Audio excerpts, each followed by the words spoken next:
It's the Mixed Martial Arts Hour with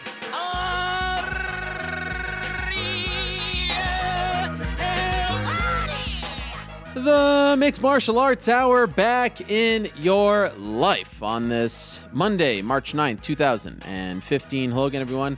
I'm Ariel Helwani coming at you from our New York City studio. Great to be back here for another show, another Monday. And we have a fun lineup planned for all of you. A relatively quiet weekend in the world of mixed martial arts. Not much going on. Very big weekend in the world of boxing. How about that? Premier of Boxing Champions on NBC.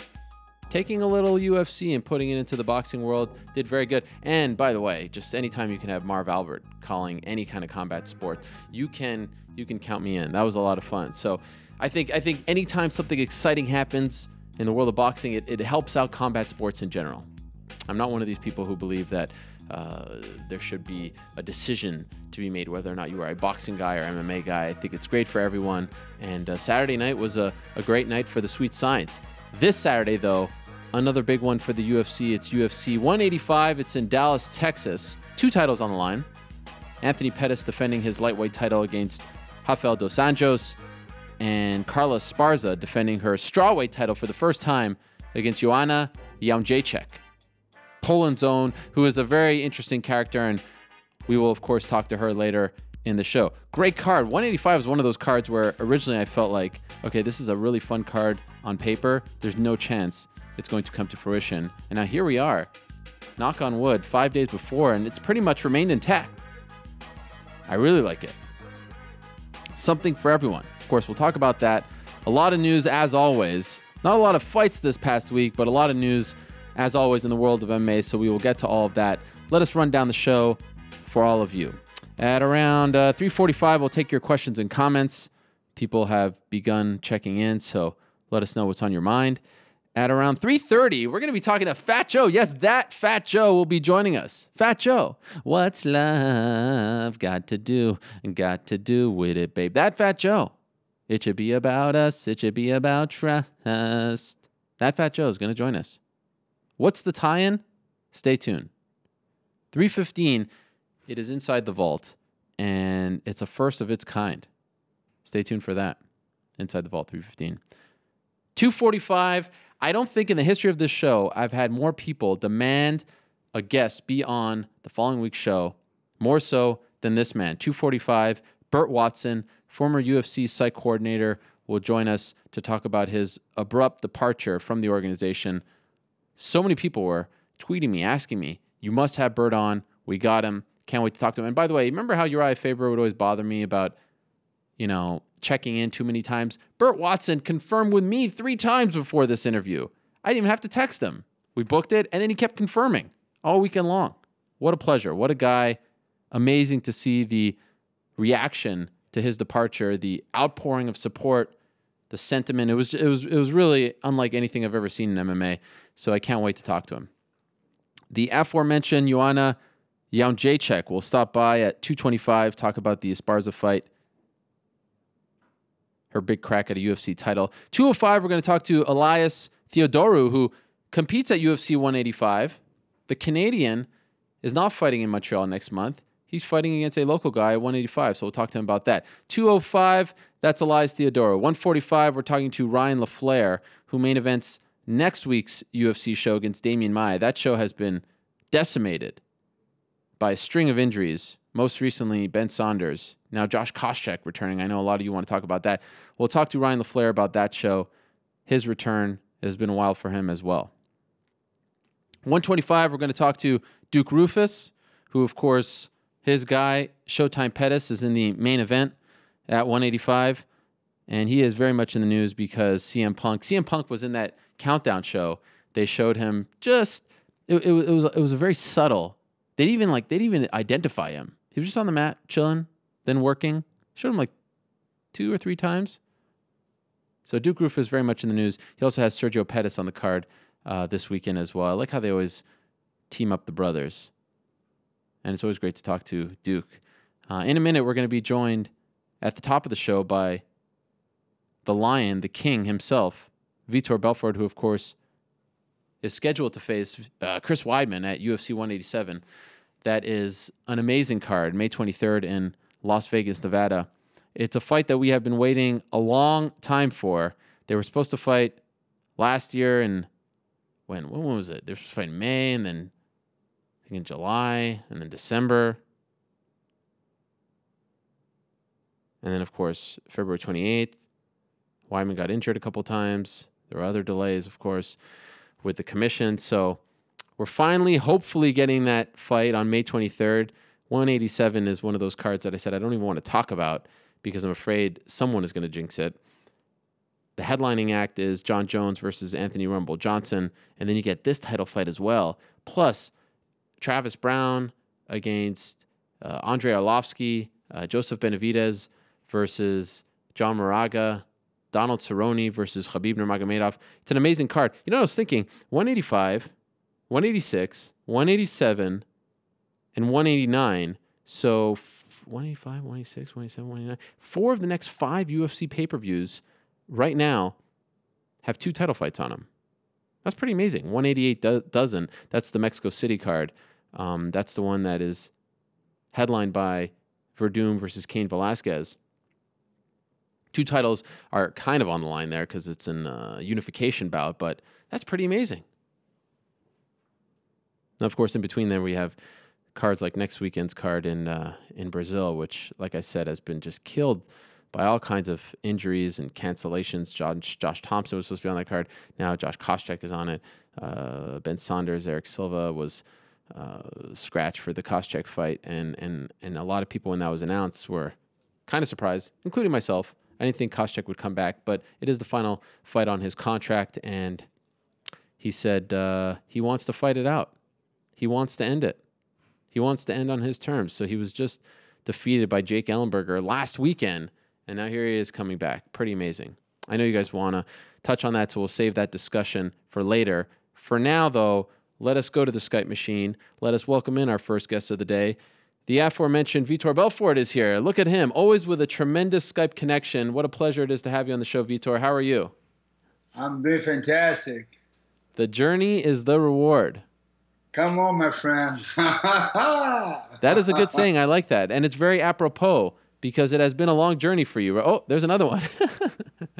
Confidence is a choice. Come on, man. Okay. You got that. You like that one? I like that one. What else you got? Be present to win. Yes, I'm liking this. Did you come up with these yourself? Compared to what? There's the belt. There it is. The gold. I understand. What do you mean compare? What do you mean? Yes. I start you picking it up. Yes. Okay. Perfection versus excellence. That's an interesting one. I wonder who's who. Wow, you got that many. That's enough. What do you do with all those? Inspiration? It's been a long time. It has been a long time. You've been avoiding me, but That's I'm glad you're back. I like your wall. Nice wall. Thank you. I don't know if we have you here. Have they ever made a toy of you? I think so. Okay, maybe we need to get that one. Did you come up with those sayings? Yeah, it's like I work with tremendous people, and we have our team that we just. That's how I train my saying. Like I have Brian Cain is one of the psychology in sport, and I come up with things that I need to care myself. We need to, and I do myself things that I create. It's all mindset. I believe it's all mindset. We become who we believe we are, and of course, if you don't apply in a daily, basically, you became a hypocrite. And I'm not a hypocrite. I think I have to live by what I preach, and that's what makes people real. Was that a problem for you at one point in your career, the mindset? Like when you were out of the UFC trying to work your way back, when you were kind of going through rough times in your career as a fighter, do you feel like the mental part of the game was getting the best of you? I think all of us. Yeah. Just if you can judge yourself, and see how many bad things happen here. Your worst enemy sometimes is living in your head, and that's not basically who you are, but it's circumstance. You just gotta take, like I said, you gotta take the good and the bad. You know, if you don't take, this is another one. It's good. Good or bad, or good or bad. Interesting. You gotta take the good and the bad, and then just live your life.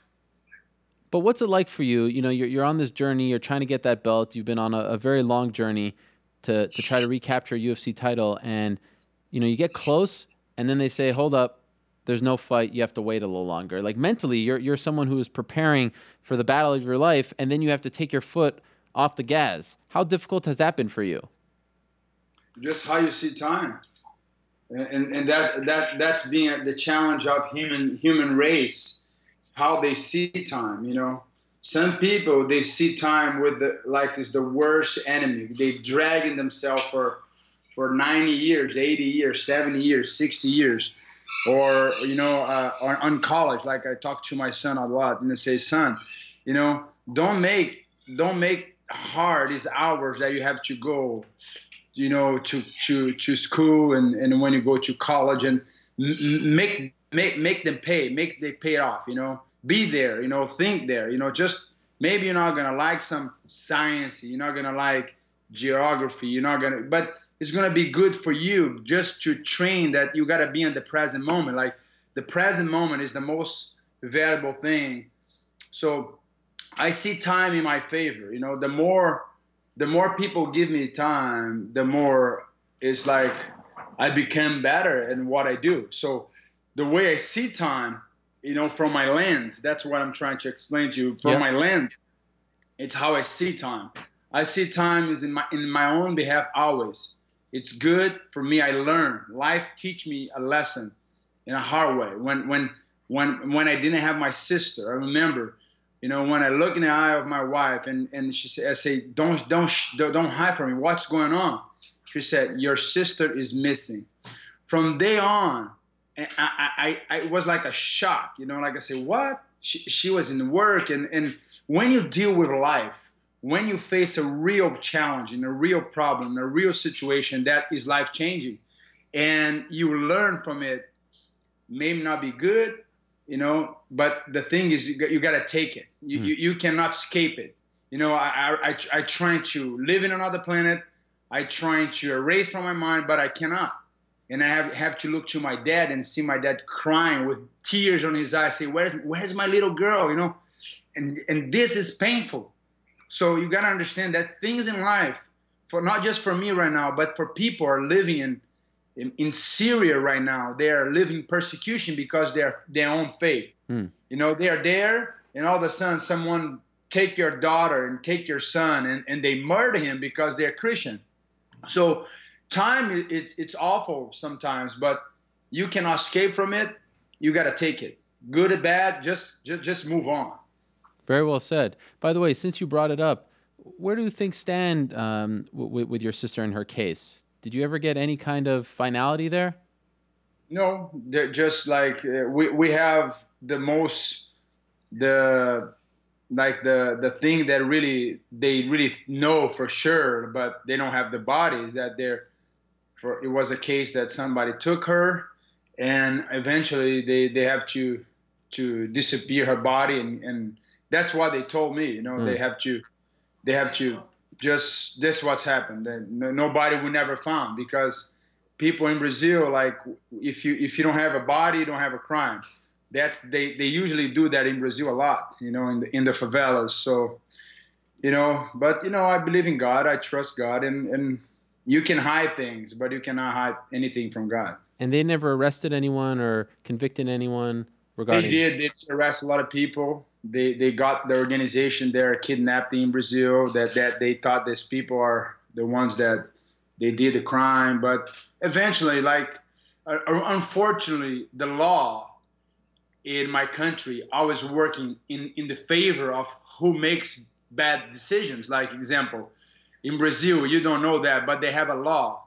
Like if the guy goes to prison and he doesn't have, the governor pays like a welfare, no? Mm-hmm. Like a welfare to his wife. So the guy committed crime. He almost like $1,000 a month, and they pay like a welfare because he doesn't have a good situation. So, and for my mom, nobody give anything for her. So the people that suffer, you know, they don't have any rights, and that's insane. Yeah. That's like insane, you know. Just to live with that kind of pain is insane. But you know, it is what it is. We got to be joyful, and we got to look for a brighter future in front of us. Let's go back to your current situation. When we found out that Chris was only going to be out for around 2-3 months, obviously I think anyone would sympathize with you and say, look, just wait. You've waited this long. Just wait for the fight. And then there was all this talk about interim title fight and whatnot. Can you tell us your side of the story? Because I heard from everyone but you. What was your intention, and what did you want to happen? Because we had heard you asked for Mark Munoz, but you didn't want Machida. What exactly happened from your point of view?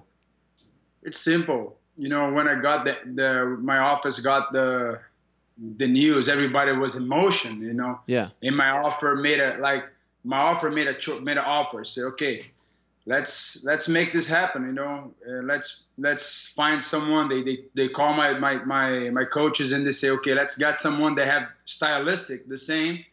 Victor's been training 1 year for fighting Chris, and let's help the event to keep going. And they offer Romero, I think, and then from rumors we heard that he was injury or something.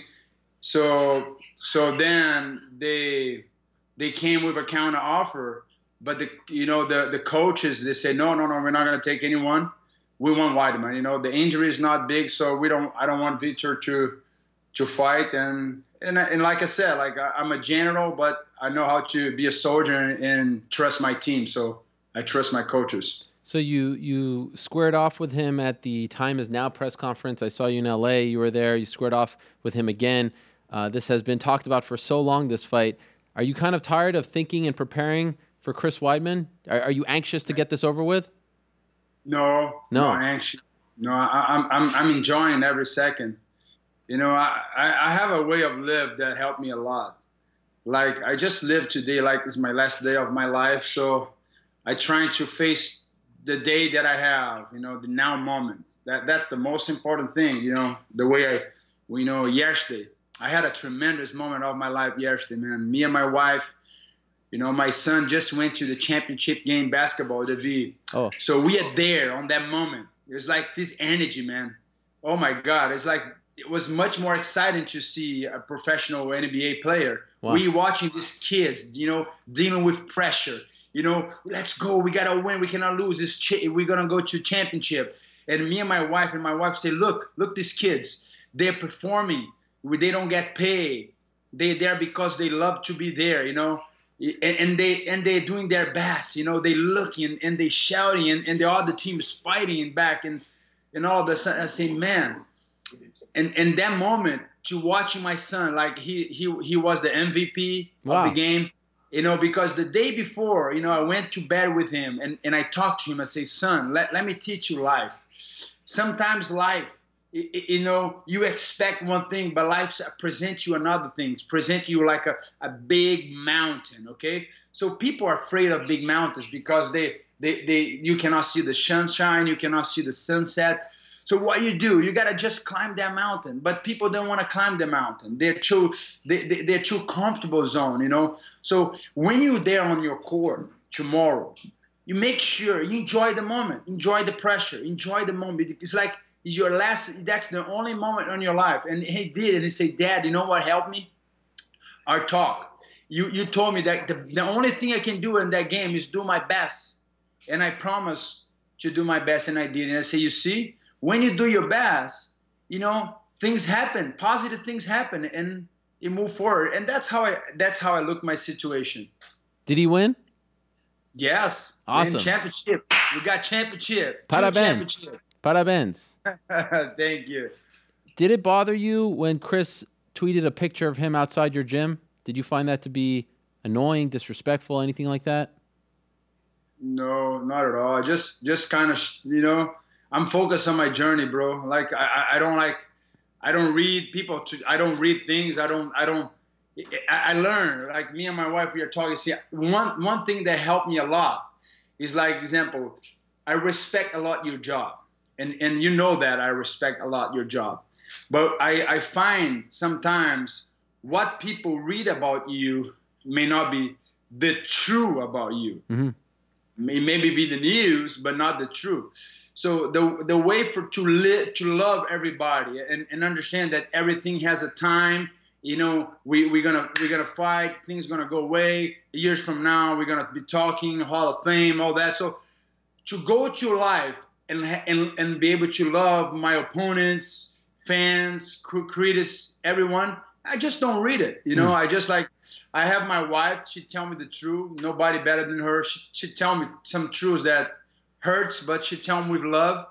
And I just like, I just focus on my journey. You know, I don't care what people do, whatever. They can jump jack. They can do you know, whatever. They can do anything they want. You know, I'm focused. Okay, clear something up for me, because I'd read some comments, but I want to hear it from you. Do you feel like you are being treated unfairly by doing more drug tests than him? No. What I said is like, you know, that's the thing, you know. Now I think people will know what I want to mean. Yeah. What I mean is this. The sport's coming from a big change. Yeah. Let's talk about uniform. Yeah. Okay. You see this. These are the people that I have big contract with them. Yeah. Big contract. A lots of money. So now I got to go through them and say, listen, you know, I cannot have you guys inside the cage because they have these guys that they sponsor UFC, this big company, that only people going to be allowed to wear them. And on their mind, they say, okay, but they will pay you what we pay. I say, no, I don't have anything with them. So, and we have a lot of discussing, is right, is not right. You know, people like it, people not like it. Right. You know, we're talking, but you know, I understand that things has to be done today for the future. So as a businessman, I was talking something to be fair. You know, it's a rule. Everybody has to follow the rule. Example, seat belts.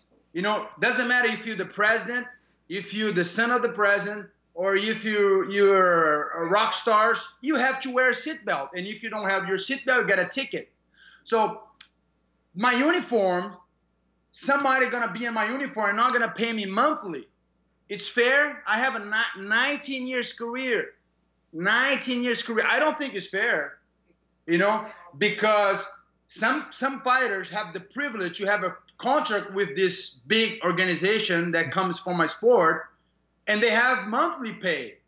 So the same thing I was talking about that, I was talking about this thing that I love. I love to work with the Commission Nevada. They are great people, and they're going after everybody.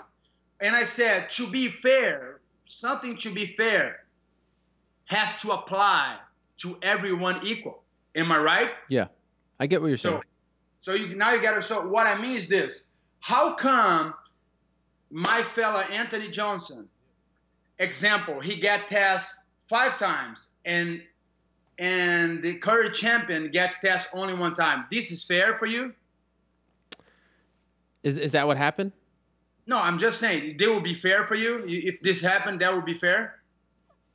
That situation, no, but I can understand your situation as well because but okay. Listen, okay. That's what I mean.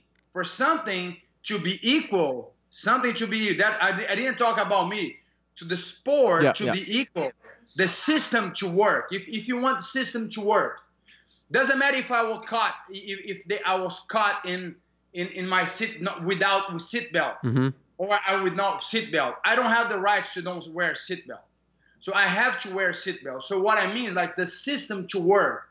Nothing again, not with my fight. I didn't talk about my fight. As a businessman, I was talking to the future.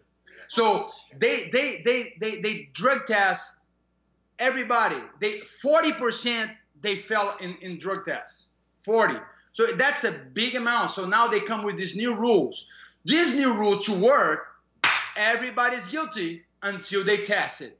So you follow what I mean? So if we want to be right, if someone's going to fight for the belt, doesn't matter if it's Vitor Belfort or if it's Jose or if it's Ricardo, doesn't matter the name, to be equal, everybody has to be treated equal. Doesn't matter. This is a rule. That I'm just talking with what I think is fair. Not about me. Nothing about me. I can be tested every day. I don't care. But I'm saying for something to work for the future Yeah. of our sport, everybody has to be treated the same. So That's all. what are you going to do about the sponsor thing? Because those, I mean, I don't know. I don't live in Brazil. I don't. I see Sky, and I think of Vitor. I see BMG, and I think of you. Those brands are synonymous with you. What are you going to do come July? You know, I'm not talking about Vitor Belfort person. But you know, I am talking about Vitor Belfort. But you're talking. So Yes. what I mean is like I go beyond the octagon. Okay. I go beyond the octagon. So example, I have been doing this for years. But I'm saying like when something change, a rule could change. A lot of things, this is not right, this is right, this is not right. But I believe for something to change and a rule to apply to everyone, everybody has to be treated the same. So I'm not talking about Vitor, you know, a person or fighter. As a businessman, how I see the future of our sport. So example, I don't see us like an NBA. We're not like, I don't get paid by Miami Heat, by Black Zillions. Sure. So you know what I mean? So what I mean is like, we can compare our sport more as a ATP, like tennis players. Yep. They have to have their sponsor because they're the one they pay all the traveling, the expensives, you know. So not everyone can win the championship and makes a lot of money. So a lot of players, they need sponsors to travel around the world. I get paid by UFC when I fight, but monthly, it's the sponsors who help us to, you know, sometimes we have injuries, sometimes we don't fight. So that's the one they have our image and they can work. So now comes a new regulation for the good. I believe it's going to be good in the future. But right now, you know, like it's like NBA, for example, you know, like example, these guys, they receive monthly. You know, if they get injury, if they don't play, they start making money. So the question is, they still can play with their Nikes or whatever, all the sponsors they have. They got to wear. So we need to, I believe we are in the midst of, nobody know what's going to happen. Everybody's like, what's going to happen? What's going to happen? Nobody knows. But I believe that when we implement something, you know, like a regulation, a rule, you know, we have to apply, you know, to everybody equally. That's what I mean, you know, when they're talking about the tests, you know, about the sponsorship, the whole thing. So we don't know the future. I believe UFC, it's going to come up with something that will be equal and it's not going to hurt us. It's going to help us. But in the beginning of everything, it's like, oh, what's going to be? Or what is right? What is wrong? In my mind, you know, what I think is right is when we apply, you know, like the same rules in America, doesn't matter if you're the president, if you're the son of the president, the rules apply to everyone. You understand what I mean? I understand. I think my English is not No, that your bad. English is perfect. Your English is perfect. I understand 100%. I want to ask you one last. Now it's clear. Yes, I want to ask you one last thing. Just curious, I didn't hear you talk about this. What's your take on what has happened to Anderson Silva, a man you know very well? It is what it is, you know. Like, who am I? You know, this, like, we see cycling, we see track and field, we see baseball. These things everywhere, and I believe I'm not here to.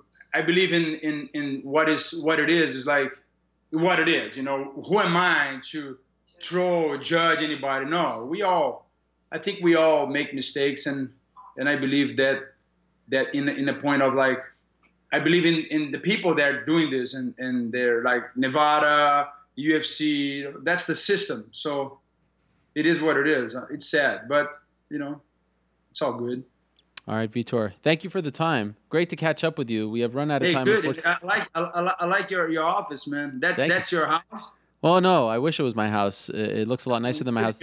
This is my studio. So when your wife is going to let you come here? I know. Your wife, she's giving me... My wife says he cannot travel. I'm gonna say to Ariel, I want him to come here, see my daily, be with me, train with me. I will do that. I promise you, before it's all said and done, I will come. It's just this week I'm going to Dallas. So it's hard to... Yes, please. Curious question. Do you train martial arts, Ariel? Currently, right now, no, I don't. I have in the past, but right now I do not. How you became like passion of MMA? Oh, I loved MMA from from the first time I ever saw the UFC. UFC 1 was I was at my grandparents' house. I was 11 years How old. old are you? 11. How old are you? I'm 32 now, but I was 11 when I saw the first UFC. I always loved fighting, and when I went to school to be a journalist, I said, all right, everyone's going to be the NFL, NBA, NHL journalist. I want to be MMA. So in 2001, I had my own MMA radio show, and I said to my parents, in 10 years, this sport is going to be mainstream, and I want to be one of those guys. And now here I am doing what I... You thought you were crazy, you know?